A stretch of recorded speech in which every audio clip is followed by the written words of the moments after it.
Kita berjumpa kembali Bapak Ibu Saudara di dalam pemahaman Alkitab. Hari ini kita akan membahas kitab Kejadian pasal 1 ayat 20 sampai dengan ayat yang ke-23 yang merupakan kisah tentang penciptaan Tuhan di hari yang kelima. Kita sudah membahas dari sejak awal, hari pertama, kedua, ketiga, keempat, dan kita sekarang sampai di bagian ini hari yang kelima. Demikian firman Tuhan. Kejadian 1 ayat 20 sampai 23. Berfirmanlah Allah, hendaklah dalam air berkeriapan makhluk yang hidup, dan hendaklah burung berterbangan di atas bumi melintasi cakrawala. Maka Allah menciptakan binatang-binatang laut yang besar dan segala jenis makhluk hidup yang bergerak, yang berkeriapan dalam air, dan segala jenis burung yang bersayap. Allah melihat bahwa semuanya itu baik. Lalu Allah memberkati semuanya itu, firman-Nya, berkembang biaklah dan bertambah banyaklah, serta penuhilah air dalam laut, dan hendaklah burung-burung di bumi bertambah banyak. Jadilah petang dan jadilah pagi. Itulah hari kelima. Saudara-saudara, kita sudah sampai di bagian ini, di hari yang kelima.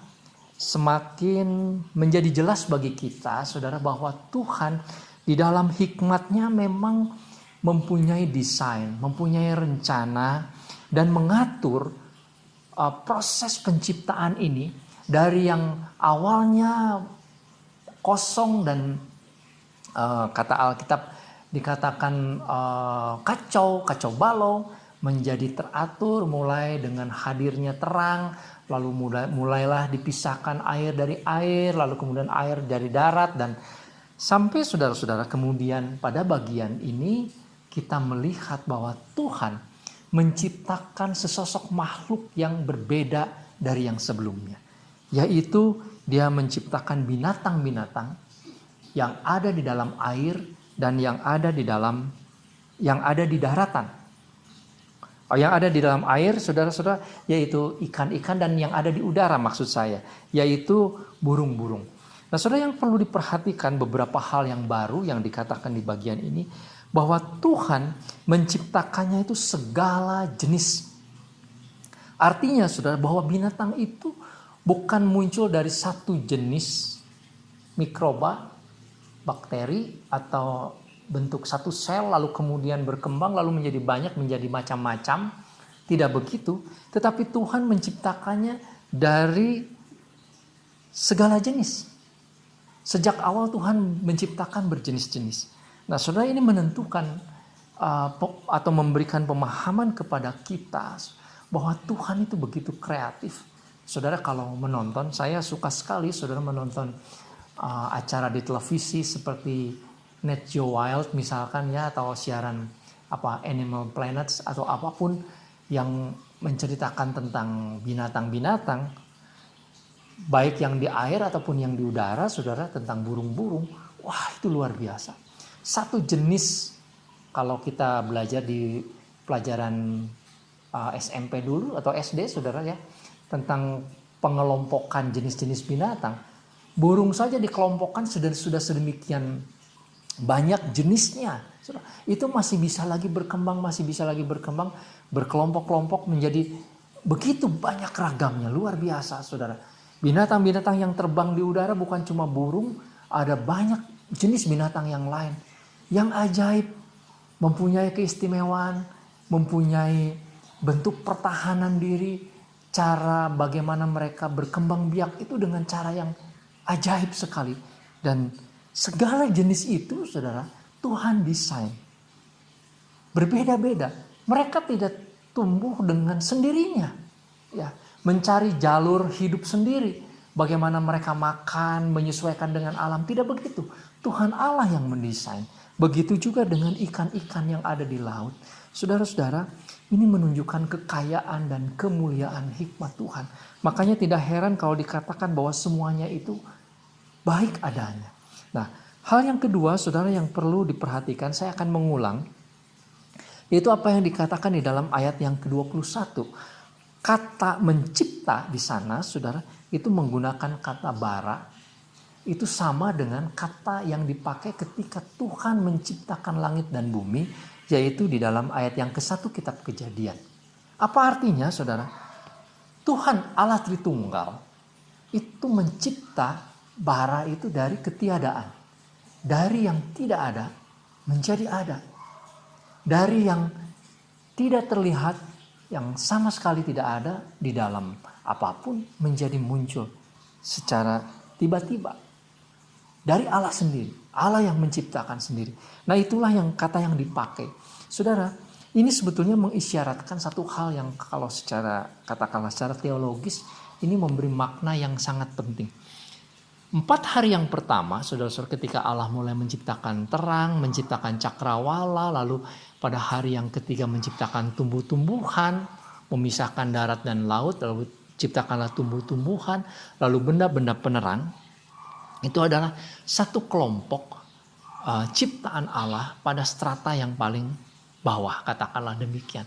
Tetapi memasuki ayat yang ke-21 ketika Tuhan menciptakan bintang laut dan binatang darat, binatang laut dan binatang air, binatang laut dan binatang udara maksud saya, saudara-saudara, maka Tuhan menciptakan satu ciptaan di level tertentu yang lebih tinggi. Kenapa?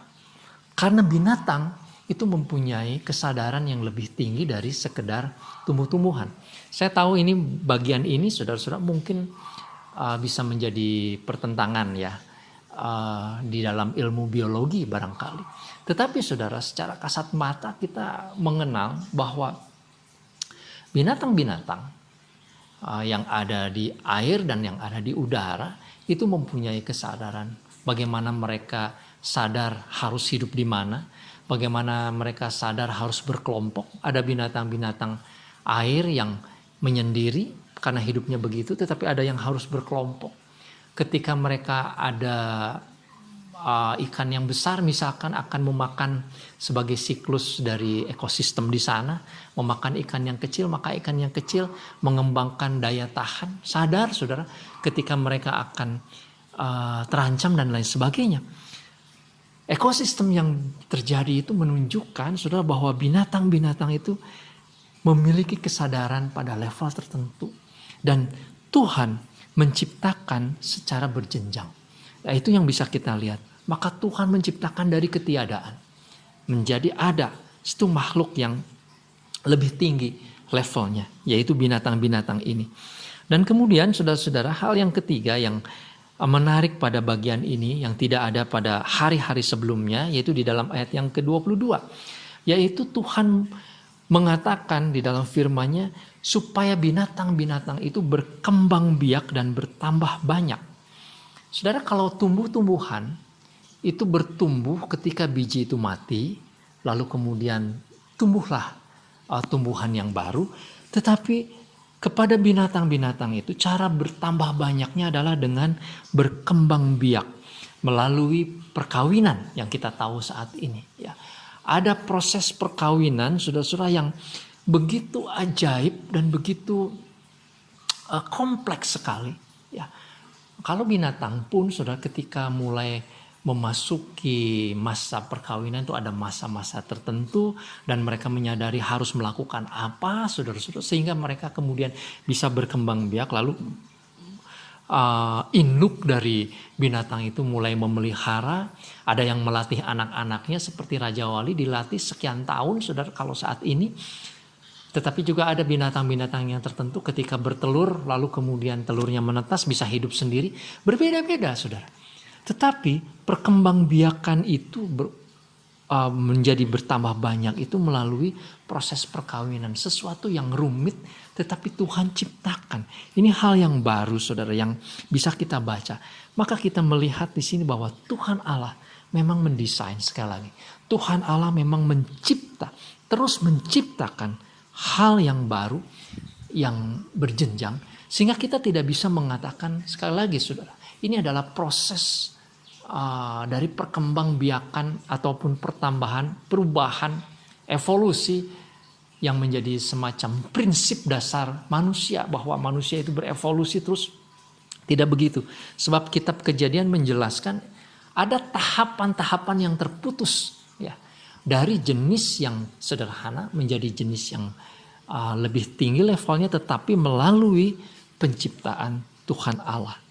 Nah, saudara-saudara, kita belajar sekali lagi melalui pelajaran penciptaan ini, kita berjumpa dengan Tuhan Allah yang berhikmat, Tuhan Allah yang mengasihi, dan Tuhan Allah yang berkuasa memelihara.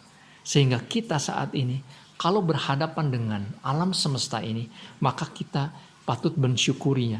Patut bersyukur kepada Tuhan, saudara-saudara. Patut juga kita memuliakan Tuhan Allah yang mulia. Tetapi juga nanti, saudara, pada waktu penciptaan manusia kita juga mendapatkan satu tugas. Bagaimana kita harus bersikap kepada alam semesta ini. Ya, Tuhan memberkati kita sekalian. Amin. Mari kita berdoa.